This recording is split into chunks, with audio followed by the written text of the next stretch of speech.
Hey everyone, I want to talk about some of the latest features and updates that have been added in the new 4.0 firmware update for the Nikon Z9.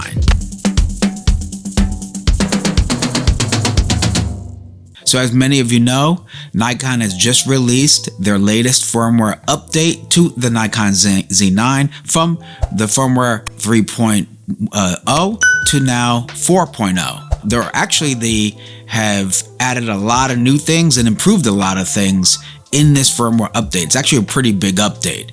But I want to talk about some key features that have been added and updated that stuck out to me that I thought was really impressive and decided to want to just share with all of you and get your opinions about it.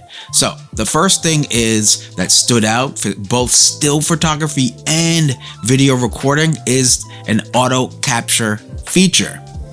Now, this auto capture is going to be great for a lot of reasons, but first let's talk about this auto capture feature. First thing is that there are like 3 different types of settings you can set for it for the camera to begin either capturing an image or recording footage. First is you can set the capture criteria for motion. As soon as something starts moving within the frame, let's say an animal if you're out in wilderness, or action, if you're doing sports or something, then the camera will begin capturing content. That's pretty cool. Another one is for distance. So you can set the parameter for how close or how far a subject is from your lens, and it will begin to capture an image or footage in that case. You also have subject detection within this auto capture. So you could set it for animal, a car, or airplane, or a human, obviously, and it will begin to capture that content of said subject that you put it for. I think that's really cool.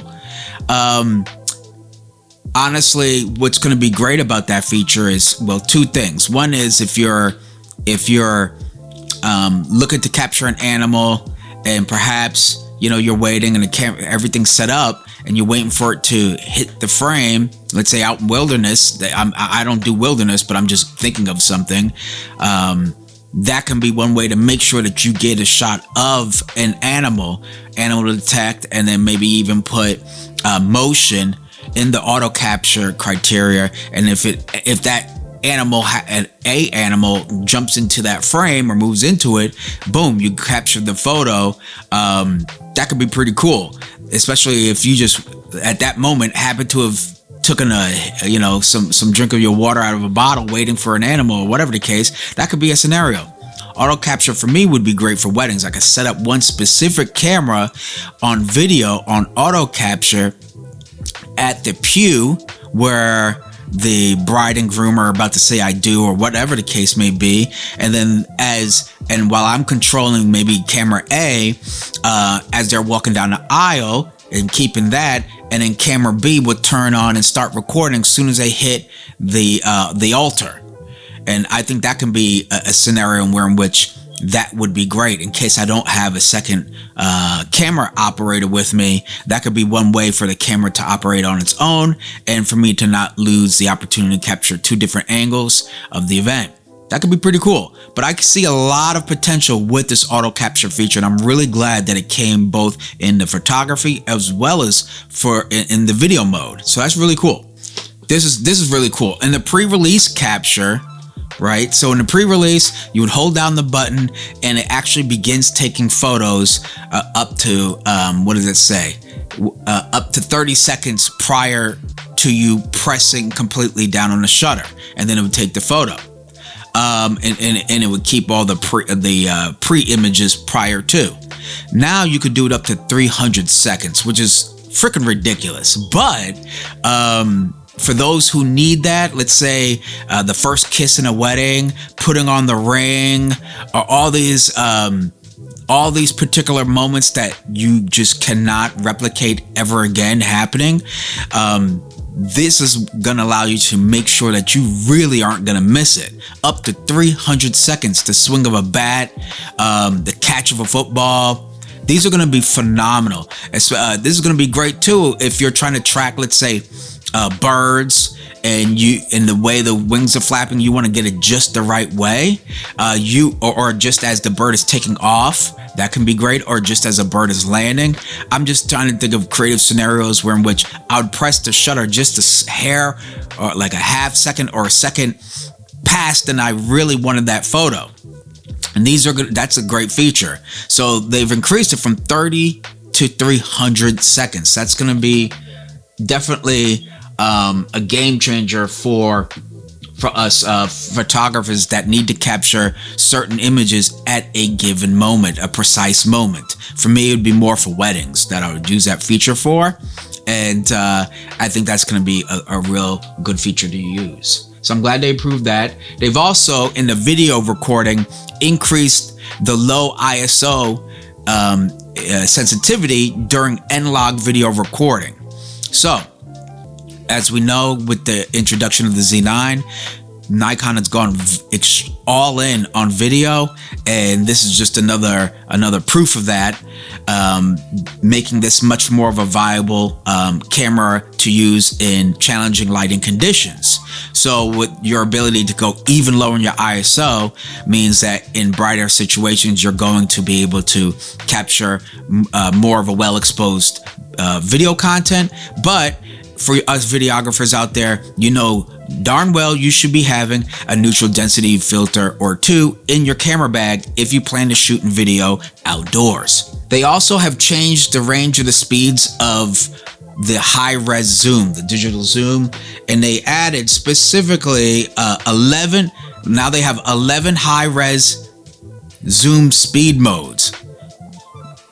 Damn, that's a lot. That's a lot to work with. I always love having more to work with, whether I actually do end up using it or not.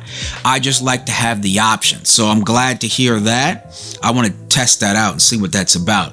Maybe I'll do that in a future video. They also have 4 new shutter sounds. I'm not sure who in the world in Nikon rumors or in all these Facebook groups actually needed more shutter sounds, but for those who wanted one, now you got 4 more new ones. Congratulations, Mazel Tov. I don't know why that was a priority, but there you go. People just wanted more different sounds. Okay, I was happy with the 2, but whatever. They added slow motion video recording. I like that. Slow motion video recording. Now, I'm hoping that means I can do 4K 120 slow-mo without audio. That's fine. I want to be able to play it back, see it slow motion in video. Exactly how I tend to see it when I'm in post-production in Adobe Premiere. Now, my Lumix S5 Mark II and the Mark II X, you have 2 frame rates. You have high speed frame rate, which is like, let's say you're recording at 120 frames, but you're recording the audio as well. But when you play it back, it is at regular speed at 24 frames. Or you have variable frame rate, in which if you're recording at 120 frames, you will preview it in slow motion, but you don't record the audio. So Lumix has had that feature for some time now, having been able to record 2 high-speed frame rates. So I hope this is Nikon introducing that, because again, that will make this a more of a video option for me to pick up and use, and because I already like how the autofocus works in video. So this would be a great feature to have, because I like to know what my footage is going to look like as I'm recording it, so I could probably either reframe and reshoot it again, or just decide a totally different frame rate altogether.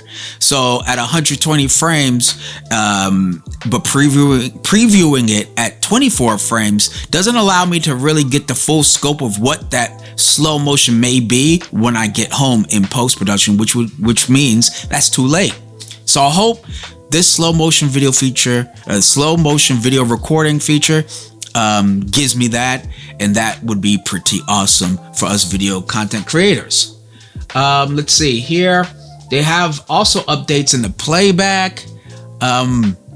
as well as in a lot of the controls. They added more here. I actually wrote down some notes here. Oh, they further improved the 3D tracking. I really like 3D tracking. I use it a lot, especially when I have the model walk in the frame and I'm trying to, or let's say the bride's walking down the aisle, stuff like that. Like 3D tracking, I really enjoyed in the DSLR. So I'm glad that they further improved that, and that's a very cool feature. As well as like if you're shooting birds and they're taking off, 3D tracking's on something. I like that.